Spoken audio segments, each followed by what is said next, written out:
श्री शिवाय नमस्तु भयम। दोस्तों, जैसा कि आप सभी लोग जानते हैं कि 20 फरवरी 2026 यानी शुक्रवार को पड़ रही है फाल्गुन महीने की शुक्ल पक्ष तृतीया तिथि। और दोस्तों, यह वह तिथि है जो फाल्गुन मास में पड़ने वाली सबसे बड़ी तिथि है, क्योंकि यह शुक्रवार के दिन पड़ रही है और इसका बहुत ही बड़ा और विशेष महत्व होता है। पूज्य गुरु जी ने कहा है कि अगर कभी भी मौका लग जाए और फाल्गुन महीने की तृतीया तिथि शुक्रवार को पड़ जाए तो आप लोगों को 11 चावल के दाने का उपाय तो अवश्य ही करना चाहिए। इन दोनों का संयोग बहुत ही कम आता है। इसी के साथ में गुरु जी ने अपने शिव पुराण कथा में बताया है कि इस दिन आपको 11 चावल दाने का उपाय तो आपको अवश्य ही करना चाहिए, क्योंकि ऐसा दिन पूरे साल में सिर्फ एक ही बार आता है। और दोस्तों, आप सभी लोग जानते हो कि शुक्रवार तृतीया तिथि का अगर सबसे बड़ा कोई उपाय है तो वह 11 चावल के दाने वाला उपाय है। तो दोस्तों, इस शुक्रवार तृतीया तिथि के दिन आप लोगों को इस 11 चावल दाने वाले उपाय को जरूर करना है। बहुत सारे लोग होंगे जिन लोगों ने इस उपाय को ना किया हो, मतलब पूरा साल निकल गया, उन्होंने किसी भी दिन इस 11 चावल के दाने वाले उपाय को ना किया हो। पर दोस्तों, आपके पास एक आखिरी मौका बचा हुआ है, जो कि 20 फरवरी शुक्रवार तृतीया तिथि के दिन है। तो इस दिन आप लोगों को इस वाले उपाय को जरूर कर लेना है। भले ही आप पूरे महीने भर इस उपाय को ना किया हो, पर अगर आपने इस फाल्गुन महीने की तृतीया तिथि के दिन अगर इस वाले उपाय को कर लिया तो आपको इस उपाय को करने का वो फल मिलेगा जिसकी आपने कभी कल्पना भी नहीं करी होगी। इसीलिए आप लोग इस वाले उपाय को एक बार जरूर कर लेना है, ताकि आप लोगों के हाथ से यह मौका ना जा सके और आपको इस उपाय को करने का फल मिल सके। दोस्तों, यह उपाय पंडित जी ने अपनी अभी की श्री शिव महापुराण की कथा में बताया है जी। इस उपाय को आज हम आपको बहुत अच्छे से समझाने वाले हैं। इस वीडियो को देखने बाद इस उपाय को समझने के लिए आपको कोई और वीडियो को देखने की जरूरत नहीं पड़ेगी। तो चलिए दोस्तों, उपाय को शुरू करते हैं। देखिए, ये इस फाल्गुन महीने के शुक्रवार तृतीया तिथि के दिन ये इतना खास होता है, इतना महत्वपूर्ण होता है। देखा गया है कभी कभी बड़े बड़े पूजा पाठ अनुष्ठान से जो मनोकामना पूर्ण नहीं होते, वो फाल्गुन महीने के शुक्रवार तृतीया तिथि के दिन एक छोटे से उपाय करने से ही आपकी मनोकामना पूर्ण हो जाती है। और बहुत सारे लोग इस उपाय को किया भी है और उनको इस उपाय को करने का फल भी जरूर मिला है। अगर आप लोग भी इस उपाय को करना चाहते हैं तो आप इस उपाय को पहले अच्छे से समझ लेना, सुन लेना, उसके बाद करना। आपको इस उपाय का फल जरूर मिलेगा। और इस उपाय को कर लेने से आपके घर में चाहे किसी भी प्रकार की दुहक और समस्या क्यों ना चल रही हो, आपको उसका कारण भी नहीं पता है कि भाई ये समस्या किसका कारण से चल रही है, उसका भी कुछ कारण हो सकता है, जैसे पितृदोष हो सकता है या किसी भी तरह का मंगल दोष भी हो सकता है। तो इस दिन आप लोगों को ये वाला उपाय कर लेना है। ये एक ऐसा उपाय है जिस उपाय को अगर किसी विशेष दिन पर किया जाए तो भाई उस विशेष दिन का जो है वह तो हमें मिलता ही मिलता है, पर हमने उस दिन पर इस उपाय को किया है तो हमें उससे भी बड़ा फल मिलता है और फल बहुत जल्दी मिलता है, क्योंकि आप इस उपाय को बहुत ही बड़े और विशेष पर कर रहे हो। तो चलिए अब उपाय के बारे में बात करते हैं, लेकिन उससे पहले आप लोगों को यह जानना आवश्यक है कि आखिर यह उपाय किस समय करना है, किसको करना है और कैसे करना है। तो चलिए हम आगे आपको वीडियो में एक एक करके बता देते हैं। लेकिन उससे पहले अगर आप लोग हमारे चैनल पर पहली बार आए हैं या फिर मेरी आवाज आज पहली बार सुन रहे हैं तो हमारे चैनल को सब्सक्राइब जरूर कर लेना और इस वीडियो को करके कमेंट बॉक्स में श्री शिवाय नमस्तु भयम ओम नमः शिवाय जरूर टाइप कर देना। तो दोस्तों, इस 11 चावल के दाने वाले उपाय को हमें इस शुक्रवार तृतीया तिथि के दिन कैसे करना है, किसको करना है, किस समय करना है और कहां पर करना है, ये सारे सवालों के जवाब आपको इस वीडियो में मिल जाएंगे।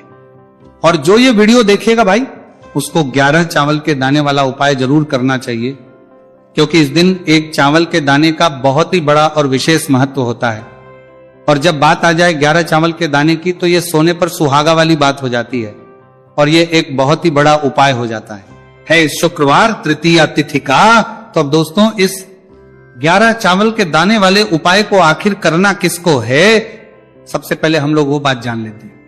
तो देखो, घर की जो बड़ी माताएं बहनें होती हैं, उन माताओं बहनों में से कोई भी एक बड़ी माता बहन इस वाले उपाय कर सकती है।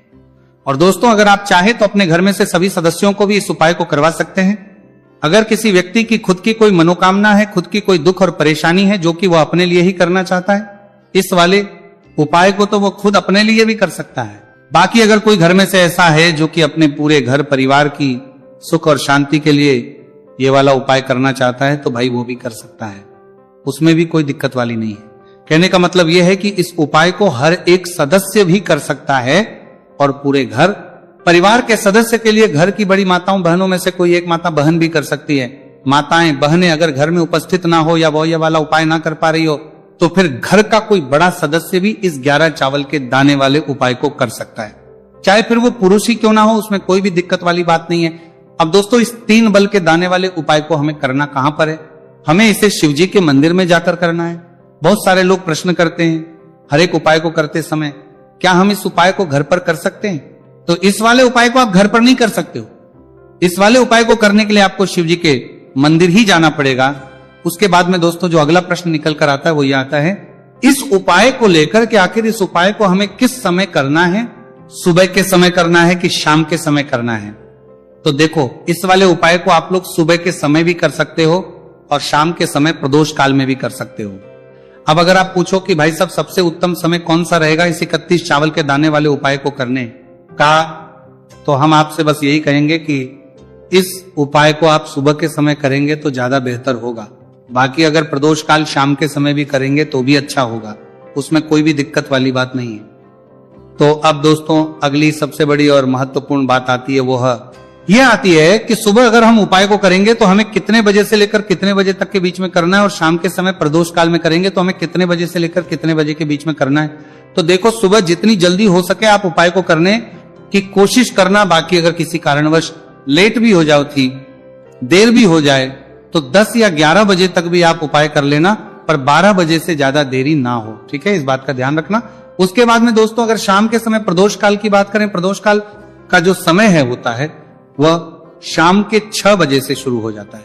मतलब शाम के 6 बजे से लेकर 7 बजे के बीच का जो समय होता है यह समय प्रदोष काल का समय होता है। पर अभी जो मौसम चल रहा है इस मौसम में जो है शाम बहुत देरी से होती है, तो आप इस उपाय को 7 बजे से लेकर या 8 बजे के बीच में भी कर सकते हो। मतलब शाम के 6 बजे से 8 बजे के बीच में आप कभी भी इस वाले उपाय को कर सकते हो, उसमें कोई भी दिक्कत वाली बात नहीं है। अब दोस्तों यहां पर इस उपाय को लेकर एक और सबसे बड़ी बात यह निकल कर आती है कि इस 11 चावल के दानों को हमें लेना कहां से होता है, और हमें इस उपाय को करने के साथ में क्या और कुछ भी सामग्री ऐसी होती है जो शिव जी के मंदिर लेकर जानी पड़ रही है।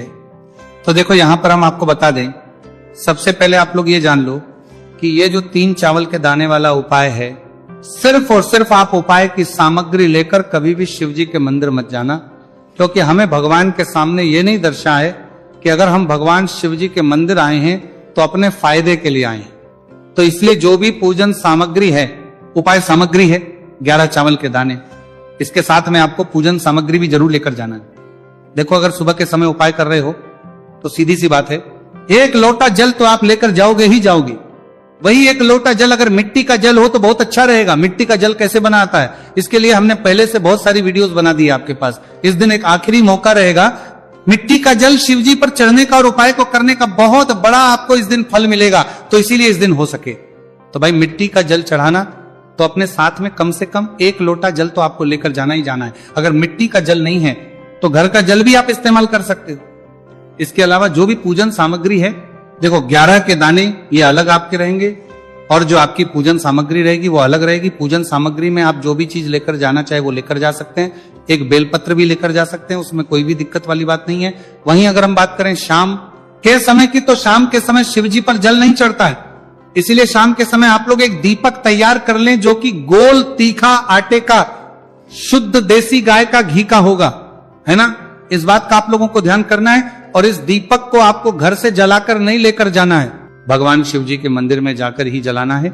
इस बात का भी आप लोगों को ध्यान रखना है। अब दोस्तों यहां पर हमें इस बात को समझना है कि ये 11 चावल के दाने हमें लेना कहां से है। क्या हमें दुकान से लेकर आना है या हमें अपने घर से लेना है या कहां से लेकर आना है और कौन से चावल लेना है, क्योंकि चावल भी बहुत प्रकार के होते हैं। तो देखो इन सभी सवालों के जवाब आप लोग एक बात में सुन लो कि भाई जो उपाय है, इस उपाय में आपको ये नहीं देखना है कि भाई कौन से चावल है कौन से चावल नहीं है। बस जो भी चावल ले रहे हो वो चावल का दाना सबूत होना चाहिए, मतलब साबुत होना चाहिए, टूटा हुआ नहीं होना चाहिए, कटा पीटा नहीं होना चाहिए। ये बात आपको ध्यान रखना है। बाकी आपका चावल बासमती हो या सादा चावल हो या कोई सा भी चावल हो, उसमें कोई भी दिक्कत वाली बात नहीं है। तो सीधी सी बात है कि आपके घर के रसोई घर में जहां पर आप बनाते हो वहां पर जो भी चावल आपके उपस्थित हो, उन चावलों में से अपनी एक कटोरी भर लेना या एक मुट्ठी चावल अलग से निकाल कर रख लेना, क्योंकि हम 11 चावल ही यहां पर इस उपाय में लेने वाले हैं, तो हमें ये चावल के दाने गिनकर निकालने पड़ेंगे। इस बात का आप लोगों को ध्यान रखना है। तो अपने उस चावल की कटोरी में से या चावल में से 11 ऐसे चावल के दाने आप लोग निकाल लो जो कि टूटे हुए ना हो, कटे पीटे ना हो, कोई दाग ना लगा हुआ हो, है ना। अच्छे साबुत चावल के दाने 31 दाने आप लोग निकाल कर रख लो और इन्हें किसी भी एक कागज की पड़िया में या किसी एक छोटी सी कटोरी में आप लोग रख लो, ताकि यह सुरक्षित रहे, आपके एक भी चावल का दाना इधर उधर ना हो और आपका उपाय भी पूरा अच्छे से हो जाए।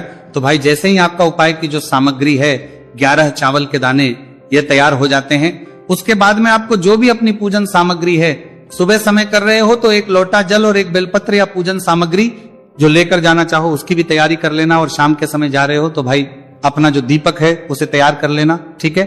और उपाय को करते समय शुद्धता का विशेष रूप से ध्यान रखना, ठीक है। सुबह सुबह स्नान करने के बाद ही उपाय को करने की आप लोग तैयारी करना। उसके बाद अगर शाम के समय की बात करें तो शाम के समय आपको स्नान करने की जरूरत नहीं है, पर शुद्धता ध्यान रखना है। आपको स्नान तो नहीं करेंगे, आप हाथ मुंह धोकर भी इस वाले उपाय को शाम के समय प्रदोष काल में कर सकते हैं, इसमें कोई दिक्कत वाली बात नहीं है। तो आप अपने उपाय की पूरी सामग्री तैयार करके आपके पास ही में जो आपका शिव मंदिर हो वहां पर पहुंच जाइए। सबसे पहले शिव मंदिर में जाकर आप लोगों को उपाय नहीं करना है, पहले भगवान के दर्शन करना है, भगवान से आशीर्वाद प्राप्त करना है, फिर शिव जी की शिवलिंग के पास में आना है। शिवलिंग के पास में आने के बाद जो पूजन सामग्री लेकर आए हुए हैं, जैसे कि सुबह गए हुए होंगे तो एक लोटा जल और जो भी पूजन सामग्री लेकर आए हैं आप उनसे भगवान शिव जी की पूजन कीजिए। सबसे पहले तो एक लोटा जल ही चढ़ेगा, फिर आपको एक बेलपत्र श्री शिवाय नमस्तु भयम का जाप करते हुए शिवलिंग पर चढ़ा देना है। उसके बाद में आपकी पूजन सामग्री चढ़ेगी। उसके बाद में अगर दोस्तों शाम के समय अगर आप इस उपाय को कर रहे हो तो अपने साथ कम से कम एक जो दीपक है गोल बाती का जो आप अपने साथ में लेकर गए हो, उस दीपक को मंदिर में जाकर अपनी माचिस से जलाना है और उस दीपक को शिवलिंग के पास में रखना है, ठीक है। इस दीपक को रखने के बाद ही आप लोगों को अपना ये वाला उपाय शुरू करना है, और दीपक को ज्यादा पास में मत रखना, वैसे भी गर्मी पड़ रही है, भगवान शिव जी को आंच नहीं लगनी चाहिए, है ना। तो भाई जैसे ही आपकी पूजा अर्चना हो जाती है आप भगवान शिव जी को प्रसन्न कर लेते हैं। उसके बाद शिवलिंग के पास ही में आप कहीं पर बैठ जाइए, सामने या आसपास जिस जगह पर आपको बैठना हो वहां आप क्या रहे और पर बैठ जाइए और अपने वो 11 चावल के दाने अपने सामने निकाल कर रख लीजिए, क्योंकि अब यहां पर उपाय को यहां पर करने की आपको तैयारी करना है। और इस तरीके से जब आप उपाय करेंगे, पूजन सामग्री करने के बाद, पूजन अर्चना करने के बाद, तो आपको उपाय का फल बहुत जल्दी और बहुत होकर मिलेगा। तो अपने चावल के अपने सामने निकाल कर रख लेना। और ये जो उपाय है ये आपकी सीधे हाथ की हथेली से होगा, इसलिए इस बात का भी विशेष रूप से ध्यान रखना है। तो सीधे हाथ की हथेली का प्रयोग करके ही आप लोग अपना इस वाले उपाय को करना। अपने सामने जो भी आपके कागज की पुड़िया है उसको खोलकर रख लो, या कटोरी है तो भाई उसे अपने सामने रख लो और अपने वो 11 चावल के दाने निकाल लो, ठीक है। उसके बाद में दोस्तों अब आपको क्या करना है कि शिवलिंग आपके सामने होगी, तो आपने वो 11 चावल के दाने एक एक करके जहां पर आपने बेलपत्र चढ़ाए आपको शिवजी के शिवलिंग के ऊपर चढ़ाना है। कहां पर चढ़ाना है? शिवलिंग के ऊपर चढ़ाना है, और कहीं पर भी नहीं चढ़ाना है। आपको अपने हथेली से तो शिवलिंग के ऊपर चढ़ाना है, भले ही फिर वो अपने आप जलाधारी पर गिर जाए, ये मतलब वहीं पर गिर जाए उसमें कोई दिक्कत वाली बात नहीं है, पर आप चढ़ाओ शिवलिंग के ऊपर। तो आपको क्या करना है, अपना पहला चावल का दाना उठाना है, श्री शिवाय नमस्तु भयम बोलना है और शिवलिंग पर चढ़ देना है। इसी तरीके दूसरा चावल का दाना उठाए, शिवलिंग पर चढ़ना है और मंत्र बोल देना है, और फिर तीसरा चावल का दाना उठाना है, श्री शिवाय नमस्तु भयम बोलना है और चढ़ देना है। इसी प्रकार से आपको पूरे 11 चावल के दाने एक एक करके शिवजी के शिवलिंग के ऊपर चढ़ाना है और भगवान से प्रार्थना करते जाना है। मतलब प्रार्थना तो आपको आखिरी में करना है, पर हर एक चावल के दाने को चढ़ाते समय श्री शिवाय नमस्तु भयम जरूर बोलना है। उसके ही में यह चावल का दाना शिवलिंग के ऊपर आपको चढ़ाना है। जैसे ही आपके 11 चावल के दाने शिवलिंग के ऊपर चढ़ते हैं तो भाई उसके बाद में आपको क्या करना है, भगवान से अपनी मनोकामना बोलना है। मनोकामना भी कब बोलना है? जब आपका 11 चावल का दाना आपके सीधे हाथ की हथेली में हो और आप उसे चढ़ाने के लिए जा रहे हो, श्री शिवाय नमस्तु भयम बोलकर उस आखिरी चावल के दाने को शिवलिंग के ऊपर चढ़ा देना। भगवान से फिर अपनी वह मनोकामना बोल देना जिस मनोकामना के लिए आप लोग अपना ये वाला उपाय कर रहे हो, जिस भी दुहक और परेशानी के लिए आप लोग अपना ये वाला उपाय कर रहे हो। उसके बाद में जैसे ही आप अपनी मनोकामना बोल देते हो, आपका ये वाला उपाय पूरा हो जाता है। पर दोस्तों उपाय को करने के बाद आप लोगों को 2 मिनट भगवान शिव जी के मंत्र का जाप जरूर करना है, और मंत्र का जाप करने के बाद भगवान से एक और बार करना है अपनी मनोकामना के लिए। या अपनी जो भी दुख और परेशानी है उसके लिए। इसके बाद में आप लोग भगवान को देखकर, भगवान से प्रार्थना करके, उनसे आशीर्वाद लेकर वहां से उठ सकते हैं और अपने घर पर जा सकते हैं। बस दोस्तों, यहाँ पर ये वाला उपाय पूरा हो जाता है। इस तरीके से जो भी व्यक्ति छोटी छोटी चीज का ध्यान रखते हुए इस 11 चावल के दाने वाले उपाय को करेगा, निश्चित सी बात है उसे उसकी मनोकामना पूरी होगी और जो भी दुख और परेशानी है वह भी बहुत ही जल्दी दूर होंगे। तो दोस्तों, यह थे पूज्य गुरु जी द्वारा बताए गए कुछ बहुत ही खास उपाय। अगर आपको जानकारी अच्छी लगी हो तो वीडियो लाइक करिएगा, मिलतेगा, मनोकामना पूरी होगी, ये तरफ से काम करिएगा, मिलतेगा हैं फिर एक नई वीडियो के साथ। श्री शिवाय नमस्तु भयम।